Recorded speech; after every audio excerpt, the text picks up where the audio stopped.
Bahrain Qatar causeway പദ്ധതി ഉടൻ യാഥാർത്ഥ്യമാകുമെന്ന report. പാലത്തിന്റെ നിർമ്മാണ പ്രവർത്തനങ്ങൾ വേഗത്തിലാക്കാൻ തീരുമാനിച്ചതായി അധികൃതർ അറിയിച്ചു. പദ്ധതി യാഥാർത്ഥ്യമാകുന്നതോടെ ഗൾഫ് മേഖലയിലെ ഗതാഗത ലോജിസ്റ്റിക്സ് രംഗം ചരിത്രപരമായ മാറ്റത്തിനാകും സാക്ഷ്യം വഹിക്കുക.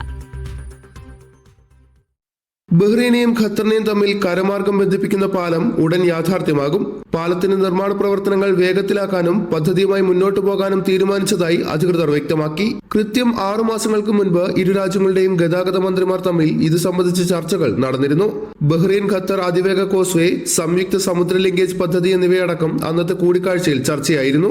40 കിലോമീറ്റർ നീളത്തിൽ നിർമ്മിക്കുന്ന ഖത്തർ ബഹ്റൈൻ കോസ്വേ യാഥാർത്ഥ്യമാകുന്നതോടെ കരമാർഗം ഇരു രാജ്യങ്ങൾക്കുമിടയിലുള്ള യാത്രാ സമയം ഗണ്യമായി കുറയും. നിലവിൽ ബഹ്റൈനിൽ നിന്ന് ഖത്തറിലേക്ക് കരമാർഗം സഞ്ചരിക്കണമെങ്കിൽ സൗദി വഴി 5 മണിക്കൂറെങ്കിലും സമയമെടുക്കും. എന്നാൽ പാലം വരുന്നതോടെ ഇത് 30 മിനിറ്റായി കുറയും. കൂടാതെ എയർ കാർഗോയേക്കാൾ കുറഞ്ഞ ചിലവിൽ ചരക്ക് നീക്കം സാധ്യമാകുമെന്നതും നേട്ടമാണ്. പാലം വരുന്നതോടെ പ്രതിദിനം 50,000 ടൺ ചരക്ക് നീക്കം ട്രക്കുകൾ വഴി നടത്താൻ സാധിക്കുമെന്നാണ് വിലയിരുത്തൽ.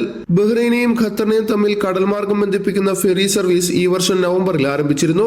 യാത്രക്കാരിൽ നിന്ന് മികച്ച പ്രതികരണമാണ് ഫെറി സർവീസിന് ലഭിച്ചത്.